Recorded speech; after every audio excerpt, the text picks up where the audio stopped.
Bienvenidos una vez más al canal de Liber Mirlo Blanco. Hoy estamos en un día especial, es el solsticio de verano y estamos aquí una vez más en el Alta Empordà, en el Prepirineo, para mostraros y para, de una forma u otra, enseñaros desde una visión más empírica, porque si estoy aquí y en esta cámara que veis detrás mío, esta cámara que encontramos aquí es muy interesante porque tiene una posición orientada al tránsito del Sol y la Luna y los astros. Aquí donde estoy, el este, ahora el Sol está saliendo, son las 9 de la mañana, lleva ya como ha salido a las 5:55. ¿Qué quiere decir esto? Que una cosa es el este donde sale el sol y otra muy diferente el lugar en el cual surge el sol. Si vamos aquí al Alta Empordà, estamos frente al Cap de Creus. El Cap de Creus, por la parte de Cadaqués, Sant Pol Lligat, es la zona más oriental de la península ibérica. ¿Qué quiere decir esto? Pues que es el punto más hacia oriente, más a naciente, donde nace el sol. Y al otro extremo, en la costa gallega, en Finisterra, tenemos poniente, occidente, ¿no? El ocaso, donde muere, donde el sol penetra dentro de la tierra. ¿Y por qué estoy explicando esto? Precisamente en la búsqueda de quiénes somos, como territorio, como pueblo, como sociedad, como familia, como individuo,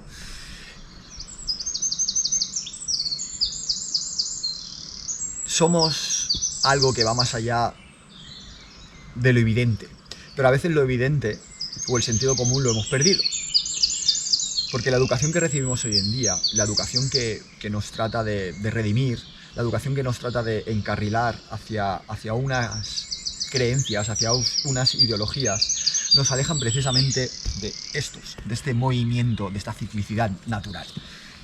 Y cuando os enseño esta arquitectura, esto que os estoy enseñando, según la ciencia exacta o las ciencias ortodoxas, el academicismo de hoy en día, esto es erosión. Todo esto que vemos es erosión, esto es fruto de millones de años en los cuales el aire, el viento, el agua, ¿no? Han hecho de las suyas, han sido como un maestro alfarero y han sido capaces de construir todo esto. Vale, y ahora os explico, os muestro y os hago esta pregunta. Si la naturaleza ha hecho esto, ¿por qué esto es como un calendario? ¿Por qué existe una inteligencia? ¿Por qué está orientado, en este caso, al movimiento del Sol y la Luna, y en ciertos puntos del año, en los cuales el Sol y la Luna hacen esta danza, ¿no? Abren puertas, ¿no? Abren puertas energéticas desde un punto de vista que la naturaleza se expande, ¿no? El verano es el momento en el cual el sol está más alto. En los equinoccios digásemos, el sol está como más perpendicular. ¿Qué pasa cuando tenemos el sol arriba del todo, ¿no? ¿Qué quiere decir esta energía? Estamos entrando en la constelación de Cáncer. Cáncer, desde la astrología, está vinculada con la luna. Y paradójicamente, el verano, al ser el mes más cálido en este hemisferio, nos enseña precisamente a adentrarnos en esas profundidades. Pero adentrarnos en esas profundidades desde el brillo del sol, desde esa estrella, desde ese agujero negro que irradia vida, que hace que el resto de planetas, de esferas, giren alrededor de él. ¿Pero qué sucede? Vivimos en la Tierra, vivimos en el planeta azul, en la cual la gran mayoría de superficie es agua. Al igual que nosotros también estamos hechos de agua, aunque pues tengamos piel, órganos, células y... Vale. ¿Por qué os estoy explicando esto? Porque hoy en día nos estamos dando cuenta de algo muy importante. De algo muy importante y que no le estamos dando la importancia suficiente. Y es que cuando surgen todas estas ciencias ocultas, cuando se ponen de moda, cuando es una tendencia hablar de astrología, de esoterismo, del tarot, de energías, de una serie de cosas que siempre están vinculadas al otro mundo. Pero cuando nosotros, en nuestra cultura, en nuestra tradición, no existe, y que no exista no quiere decir que no esté, que no haya estado, sino que yacen en el olvido. Y que estén en el olvido tampoco quiere decir que no se puedan escenificar, sino que al aceptar, que al enfrentarnos, que al experimentarnos, que al adentrarnos en estos mundos, es cuando empiezan a desplegarse todas estas ideas. Un mundo de las ideas, ¿no? con I mayúscula, que nos enfrentan, que nos confrontan a nosotros como individuos. Y a la vez, cuando os estoy exponiendo y mostrando estas piedras, esta arquitectura totalmente inteligente, lo hago para cuestionarnos quiénes somos, para precisamente encarnar aquello que está dentro. Porque si en un momento de nuestra vida, de nuestra civilización, el ser humano ha sido capaz de construir esto, y hoy en día lo negamos, porque como no encontramos una forma mecánica de realizar este tipo de estructuras, ya sean pirámides, Isla de Pascua, tenemos cientos de ejemplos hoy en día en los cuales, tan inteligentes que somos, no hemos encontrado la respuesta. Y la respuesta que suelen dar es ridícula, es infantil. En esta época que le echamos la culpa a la madre naturaleza, a la climatología, es algo como el cajón desastre, ¿no? Que cuando no nos responsabilizamos de algo, la culpa es del otro o de la otra persona. Y precisamente cuando estudio y cuando trato de hacer, ¿no?, una hipótesis de cómo se relacionaba y el por qué y el para qué de todo esto, me doy cuenta que mi forma de imaginar, mi forma de pensar, mi forma de sentir cambia radicalmente. Cambia radicalmente porque nos estamos exponiendo.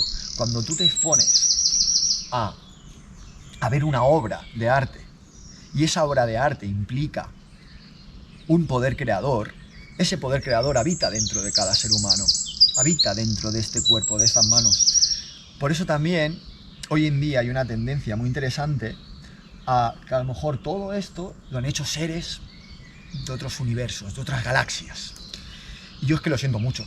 Soy una persona tremendamente escéptica que me baso, ¿no?, en el empirismo, ¿no?, en lo que ven mis ojos, en lo que toca mis manos, en lo que soy capaz de pensar, de analizar, de procesar, de digerir, de transformar. Pero sobre todo, el pensamiento crítico, el no dar las cosas por hecho, la inocencia que nos permite ver. Y el ver es algo que nos causa un desgarro, porque nos está separando. Cada vez que yo me cuestiono que esto lo han hecho los seres humanos, existe al otro lado un conflicto que me viene a confrontar, que nos viene a confrontar precisamente para que seamos conscientes de la magnitud de los hechos. Porque si yo me enfrento a algo, voy a ir hasta el final. Y esto sucede en la vida en general, cuando somos conscientes de todo el acto, de todos los hechos que somos capaces de realizar a lo largo de nuestra vida. Pero hay una cosa muy interesante y que considero que cambia la vida, y es cuando nos hacemos responsables. Y nos hacemos responsables de encontrar algo que nos una al resto de personas. más hoy en día, esto que estoy diciendo es necesario. Necesario por una razón. La razón principal de esto es volver a forjar, volver a unirnos, porque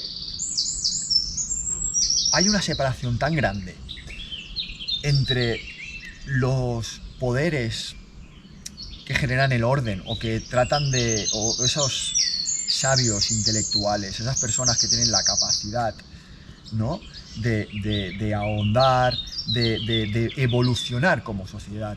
Y considero que no estamos evolucionando, al contrario, desde hace 200 años estamos involucionando, ¿no? Cuando realmente solamente se enseñan esas ciencias exactas y las ciencias ocultas pasan a un segundo plano. Y cuando realmente nuestra conciencia, nuestra mente, nuestra forma de pensar lleva más tiempo unido a estos dos mundos, a una forma concreta y a una forma abstracta. Y además, esto que estoy enseñando ahora mismo, esta conversación que estoy teniendo con vosotros y a la vez también estoy teniendo conmigo mismo, se puede refutar, se refuta con hechos. Y un hecho es una creación, ¿no?, algo que ha creado otra persona, que ha ido más allá de las evidencias, que ha cuestionado, se ha cuestionado. Y se ha cuestionado a través precisamente de los restos arqueológicos, de las evidencias físicas, de lo sólido, ¿no?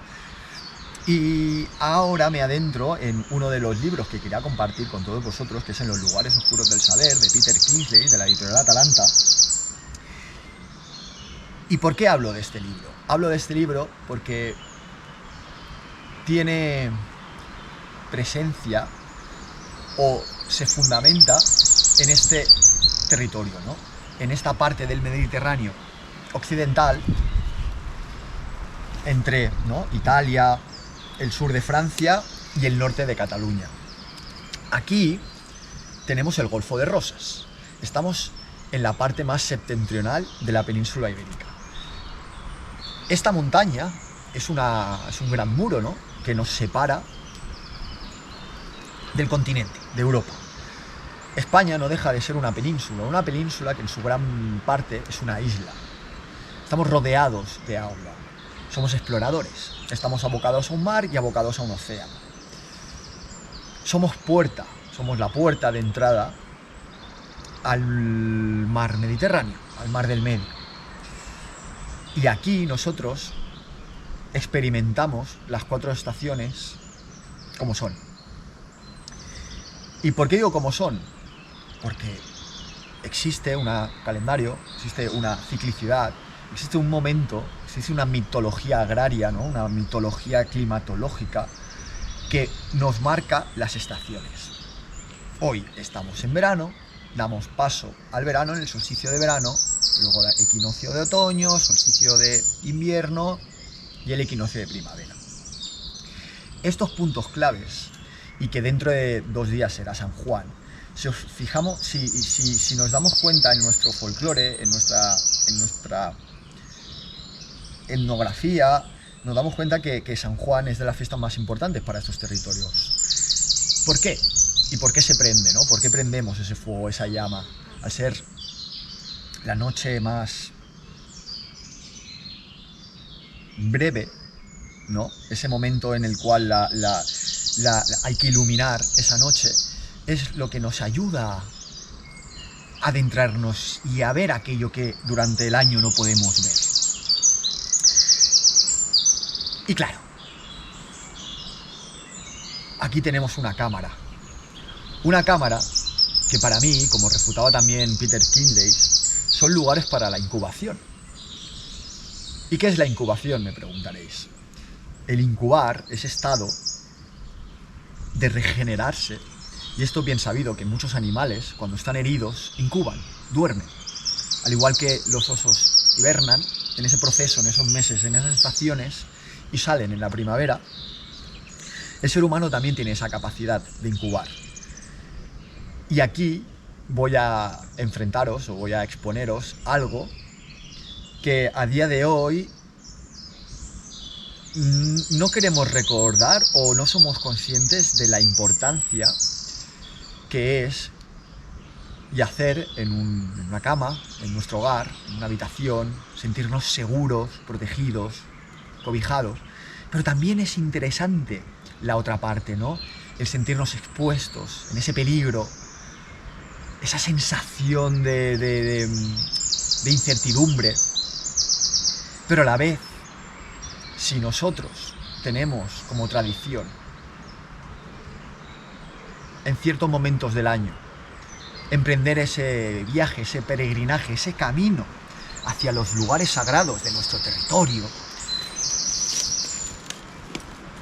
toda esta montaña está llena de cámaras. Todo este espacio que ahora os voy a enseñar está perfectamente realizado, perfectamente posicionado. Es una brújula gigante. Y además de todo eso, encontramos una serie de formas zoomórficas, antropomórficas, formas de animales, de seres humanos, que nos llevan a un imaginario que precisamente hoy en día con las pantallas, con la tecnología, el 3D, la profundidad, hemos olvidado que no hace menos de 300 años una imagen tenía dos dimensiones, era plano. La tercera dimensión, la profundidad, se la daba a nuestra imaginación. ¿Veis aquí la importancia de que en nuestro cuerpo, o sea, nuestro diseño, hemos renegado de ciertas partes y las hemos depositado, las hemos entregado a la tecnología, al sistema? Y aquí, cada vez que nosotros nos adentramos en estos espacios, en estas cámaras, que justamente estoy aquí porque en el momento más alto del sol, la luz penetrará dentro de esta cámara. Al igual que cuando en el equinoccio penetra desde el oeste, ahora en el punto más alto, arriba, esta cámara tiene una claraboya, por decirlo así, una salida en el techo que penetrará la luz. Claro, y me diréis, ¿qué significado tiene esto? Pues tiene mucho y a la vez es algo tan simple que el mero hecho de no aceptarlo o de no cuestionarlo es lo que nos hace decir que esto es algo causalístico. No nos preguntamos nada, no nos vamos a preguntar que toda esta disposición o toda esta montaña, desde el punto en el cual yo estoy hasta su base, está perfectamente escalonada. Todos estos bosques que están a mi alrededor son bosques artificiales. Son bosques artificiales que en el siglo XVIII los franceses, aquí, fue su jardín. ¿Su jardín para qué? Hicieron toda esta montaña para producirla, para explotarla, ya sea a través de las minas, a través de la deforestación y una serie de cosas. ¿Qué pasa? Aquí podemos encontrar una encina evidentemente es de aquí, pero aquí podemos ver castaños y pinos que no lo son de aquí. Y ahora no vamos a tratar de deforestar todo el bosque, pero lo que sí podemos hacer, lo que sí es necesario, es el imaginar que el conocimiento es lo que nos libera. Si nosotros sabemos que aquí no debería haber esta cantidad de masa forestal, estos árboles gigantes que crecen como rayos hacia el cielo, nos estaremos dando cuenta que la holografía de esta montaña sería muy diferente. Cambiaría todo porque cuando nosotros nos adentramos a otras culturas, cuando Occidente ha arrasado el conocimiento y las mitologías de otros territorios, en este caso nos vamos a ir a Centroamérica, cuando en estos territorios, bueno, en América en general, cuando hemos visto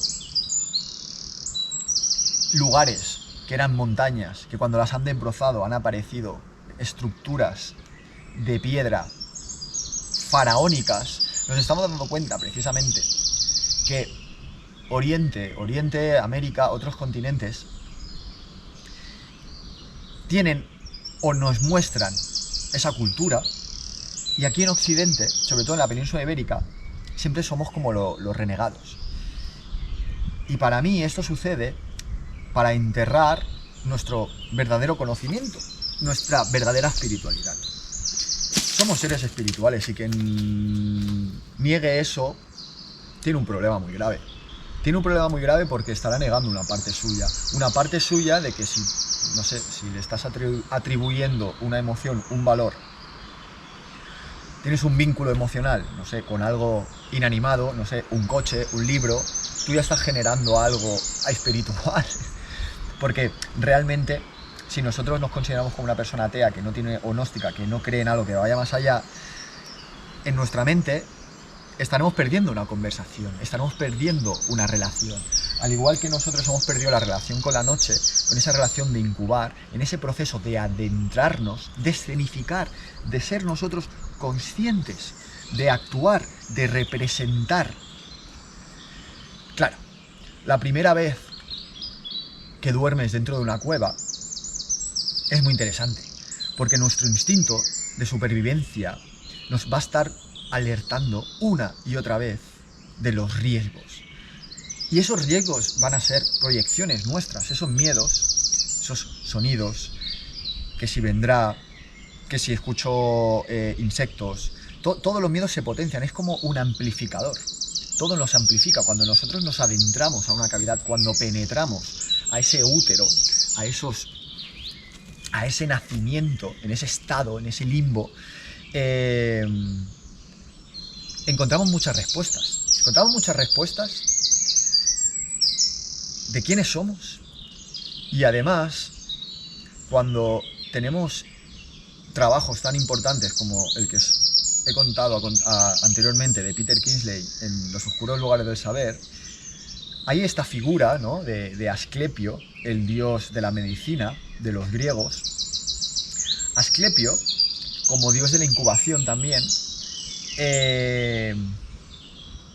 lo que hacía, o lo que mostraba en sueños, era precisamente el poder sanador que hay en cada uno de nosotros. Y el que tenía la capacidad de sanar era la propia persona. Evidentemente, el sacerdote, la persona que acompañaba, era eso, acompañaba, ya está. El proceso catártico lo vivía esa persona a través de los sueños. Y aquí es lo que os estaba tratando de explicar, y que jugando con nuestra imaginación tratemos de encontrar esa respuesta, ¿no? Dormir lo hacemos cada noche, al igual que comemos cada día y respiramos. El valor que le demos a la noche, el descanso, el que nos digan que tenemos que dormir 8 horas para estar descansados, no tiene nada que ver cuando realmente rompemos esa forma de relacionarnos con la noche, con nuestro descanso. Y cuando hemos vivido eso desde el estado más salvaje, cuando nos hemos adentrado a las cuevas a dormir, a profundizar, a soñar, cuando volvemos a nuestro hogar, hay algo que cambia. Hay algo que cambia, porque cada vez que nos adentramos a esas profundidades, valoramos y tenemos más en cuenta esa comodidad, esa seguridad. Esa seguridad que precisamente llega a un punto que se armoniza. Porque el ser humano tiene capacidades sobrenaturales que cuando estamos expuestos frente a ese peligro, nacen.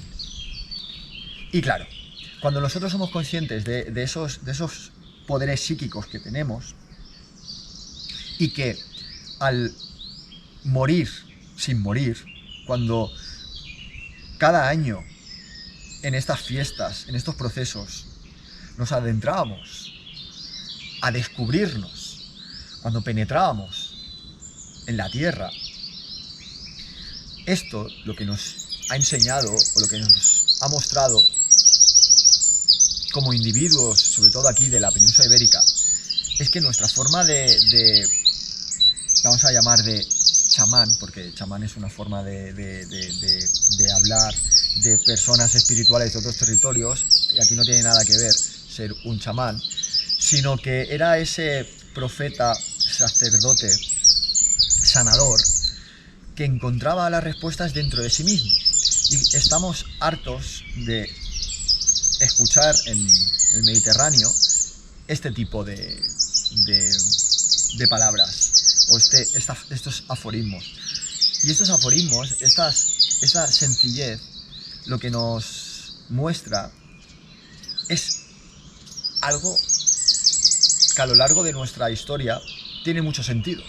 Tiene mucho sentido porque cuando tenemos esa obsesión neurótica de ir a otras culturas y tratarlas de encarnarlas aquí, nos estaremos dando cuenta que eso no funciona. En vez de que el viaje a otras culturas nos haga reconocer o nos haga preguntarnos qué es lo que hay en nuestra tierra, lo que sucede es eso, ¿no? Se genera como si yo tuviera la mitad del cuerpo, ¿no? Y tengo esta pierna dormida y yo siento que siempre he tenido esta pierna dormida. La primera vez que se me va a despertar esta pierna me va a doler. Me va a doler y me va a parecer extraña. Llegará un punto que yo estaré más cómodo y me daré cuenta de que todo lo que yo he vivido antes lo he vivido de una forma desmembrada, lo he vivido de una forma deforme, pero no causa un dolor en mí, sino que al fin y al cabo nuestra sociedad tenemos que revelar, tenemos que ayudarnos los unos a los otros y cada uno tiene su función. Si ahora yo, aquí mismo, penetro en esta estancia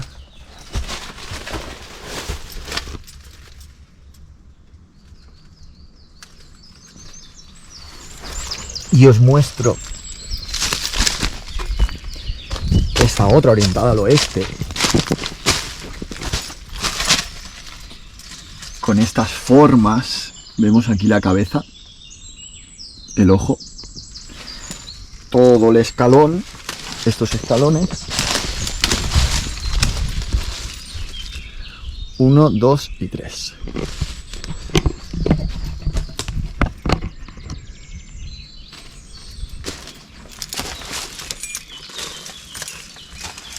Y claro, os he enseñado una arquitectura megalítica y cuando hablamos de megalitismo, pues lo primero que va a nuestra mente, ¿no?, es los menhires, los cromlechs, los dolmens. Y claro, estas son palabras que vienen de otro territorio. La forma de construir es muy característica. Cuando llevo tanto tiempo analizando y compartiendo con una pequeña comunidad las diferentes formas artísticas de realizar todo esto, te das cuenta de un patrón. Y este patrón es universal. Es un patrón que la evolución o la sociedad de hoy en día no nos va a mostrar. Es algo que desde lo pequeño, desde lo concreto, desde personas como yo y otras, vamos mostrando. Esto que estamos haciendo, esta tecnología, el poder grabar, ¿os imagináis que esos autores y autoras que tanto nos fascinan pudiéramos verlos en vídeo? Si ya ni tan siquiera somos capaces de ver fotos en color, imaginaos si fuéramos capaces de ver a nuestros, no sé, ABAC hablando en un vídeo. No, tenemos cosas más abstractas y aún así nos estamos enamorados de una persona que no sabemos ni cómo es, nada. Y hoy en día las apariencias, hoy en día cualquier persona que trata de influenciar, ¿qué es lo que está repitiendo? Está repitiendo un patrón, está repitiendo algo que está bien dentro de un sistema. Pero evidentemente que esto que estoy explicando es una locura, pero es una locura cuerda. Porque es lo que digo, la locura es lo que nos hace cuerdo. No podemos perder la locura, porque si no seríamos sensatos. Y la sensatez llega después de un estado profundo, de una profunda reflexión. Pero siempre hay algo que nos está llevando, siempre hay algo que nos está despertando.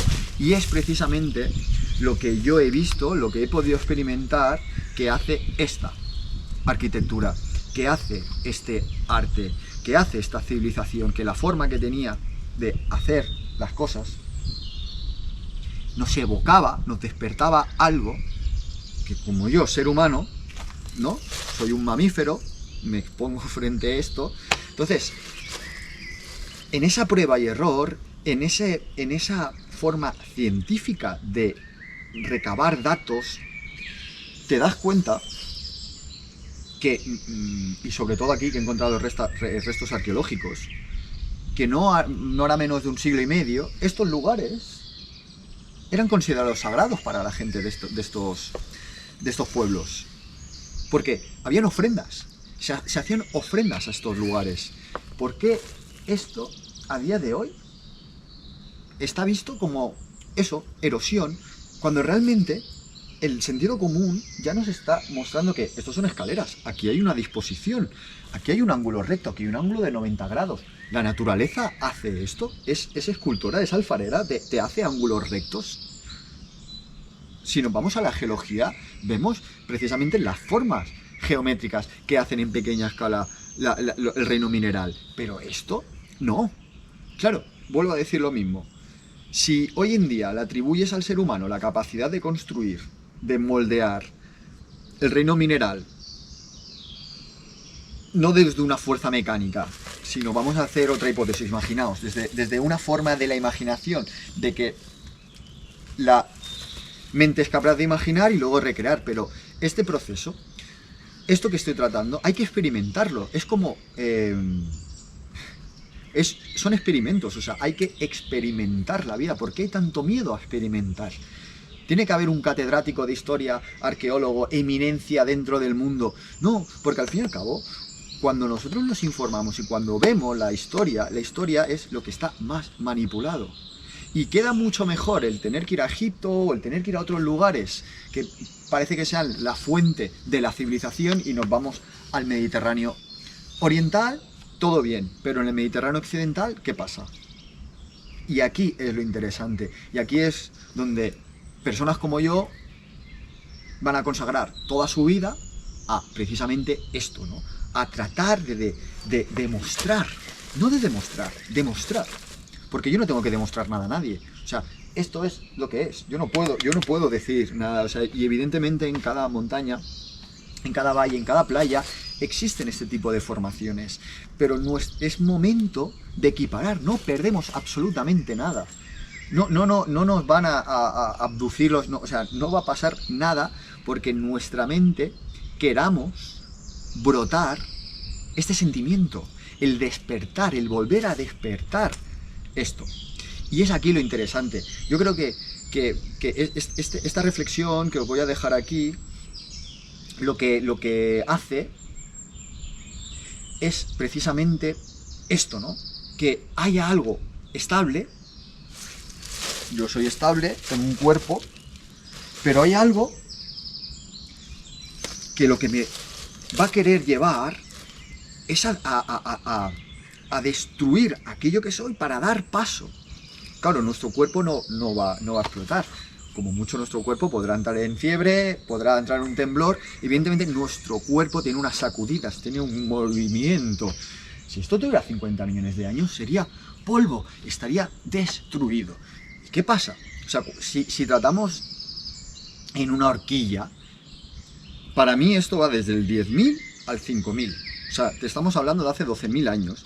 ¿Qué pasa? ¿Por qué digo esto? Porque todas las cosmogonías y todas las tradiciones nos hablan de una era antes del diluvio y después.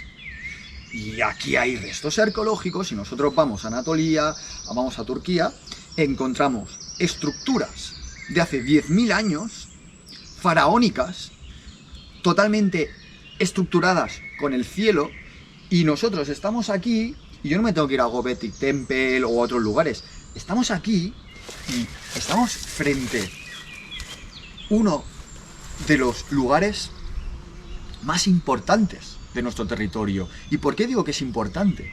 Porque ya la geografía de este lugar, todo el Pirineo, como digo, está haciendo una pared, un muro contra Francia. Pero aquí, a escasos 15 kilómetros, tenemos la Junquera y es la única puerta natural de entrada a nuestro territorio. Y cuando observamos también las estructuras megalíticas que encontramos allí, es fascinante. Es fascinante. Y a la vez es aterrador porque te encuentras estudios arqueológicos que te datan de la Edad de Bronce, que han encontrado restos funerarios, pero esto no lo consideran como una estructura arquitectónica, sino que si ya en el 800 a.C. nuestros pobladores, nuestros antepasados, utilizaban estos lugares por sus formas sagradas, yo los envidio. Envidio mucho de esa forma de pensar, porque hoy en día estamos dependiendo constantemente de todo. Y si vuelvo a decir, una enfermedad, la enfermedad como era vista antes, ¿no? Que era el espíritu no podía encarnar en el cuerpo, y era el alma la que tenía que encontrar esa respuesta. Por eso era a través de la incubación, ¿no? En los mitos, Perséfone, Heracles, Perséfone, Core, las Corai y los Kouros eran estos iniciados, pero la palabra Corai y Kouros es joven. Joven. O sea, ¿os estáis imaginando que para iniciarnos, nuestra forma de iniciarnos, de emprender esa etapa como adultos, era ser esos Kouros o Corais, entre femenino y masculino? O sea, esto rompe, o sea, la forma de ver esto cambia el paradigma actual. Cambia el paradigma actual porque dejamos de ser víctimas. Dejamos de ser víctimas del sistema. El sistema solo nos está confrontando y nos está alejando de nuestro pasado. Y solamente nos hace mirar al futuro. Y tanto como el pasado como el futuro hay que recordarlo. O sea, hay que recordar, y me diréis, ¿cómo recuerdo el futuro? Pues el futuro es algo que hay que adentrarse con mucho coraje. O sea, hay que adentrarse porque es construir, pero para construir hay que aprender todas las habilidades, hay que aprender aquello que hemos sido como conciencia, aquello que nuestras manos han hecho. Tenemos manos para excavar. Si fuéramos ángeles, iríamos al cielo, ¿no? Volaríamos, pero al igual que las alas son las manos de los pájaros, nuestras extensiones, nuestros brazos son los que crean, son los que tocan, son los que moldean, son los que excavan. ¿Entendéis lo que trato de decir? Si hay otros territorios, vamos a Oriente, al Tíbet, que tienen cordilleras de 6.000, 7.000 metros de altura, evidentemente estos cultos están más cerca del cielo, pero nosotros nos tenemos que adentrar. Nuestros cultos matriarcales es el culto precisamente. La montaña que tengo aquí delante que estoy viendo es una gran diosa, es una mujer. El Mongri, si lo vemos, ¿por qué la educación de hoy en día te dice que es un bisba? No es un obispo. Precisamente para romper eso. Para no cuestionar, ¿no? A mí me han dicho en el colegio que es un obispo porque tiene un anillo. No, no, no y no. Y esto nos tendría que enfadar, nos tendría que reventar la cabeza. Nos tendría que reventar la cabeza porque nuestro sentido común es que es evidente. Y esto es precisamente el relacionar, el imaginar, el reflectar, el ver lo que te provoca. Todo este arte es lo que te hace evocar. Te lo evoca y lo encarnas. O sea, estás siendo poseído precisamente por ese arte, ¿no? Sentimos una necesidad de comprenderlo. Y aquí es, para mí, lo que más me gusta de poder compartir todo esto. Porque más allá de que yo para mí esto no lo considero una locura o haya vencido esto, ¿no? De cuestionarme o cómo poder compartiros todo esto, para mí es normalizarlo, acercarlo y despertar esa curiosidad, despertar esa forma de que todos somos jóvenes dentro nuestro, que esa inocencia, o sea, para ser adultos tenemos que encarnar precisamente esa ordalía, esa búsqueda, tenemos que alejarnos de lo conocido, de nuestra familia, de nuestras amistades, de todo, y cuando nosotros podemos representar ese viaje, cuando podemos incubar, cuando podemos adentrarnos dentro de esa estancia, nos vamos a curar, nos vamos a sanar. Además que también se nos van a revelar. Y yo todo esto no lo digo de una forma abstracta, sino lo digo que precisamente yo me he utilizado a mí mismo, he utilizado a mi cuerpo, a mi mente, a lo que yo soy, para exponerme y analizar todo esto. Y a día de hoy lo seguiré haciendo. Pero toda esta investigación que yo estoy haciendo, me doy cuenta de que lo que yo al principio creía de una forma, ahora veo que toman el mismo camino y que todos estos santuarios sagrados, que todas estas estructuras megalíticas cumplen una función, pero no una función estética para... No, está totalmente integrado. Es lo que me parece más bello y más bonito, y sobre todo lo que me hace ver que hemos perdido algo fundamental y que el ser humano es algo fascinante y que alberga un poder. Entonces, es eso. Yo no necesito, o sea, reniego del transhumanismo, reniego que la tecnología nos vaya a salvar. La tecnología nos ayuda, pero no nos puede dominar, no podemos dominar esto en la tecnología. Yo puedo estar grabando, puedo utilizar infinitas cosas, puedo coger un dron y volar desde aquí, pero ya está. O sea, la tecnología tiene que ser, son ventanas, son puertas que se abren. No podemos depender. No podemos estar dependiendo constantemente. Y hoy en día dependemos de la tecnología a diario. Y como aquí, si encontramos ese aspecto de sanar, si encontramos ese aspecto que también nos seduce, no lo vamos a hacer cada día. No nos genera una adicción, no nos genera una neurosis. Lo orgánico, lo natural, no nos está generando constantemente una dependencia.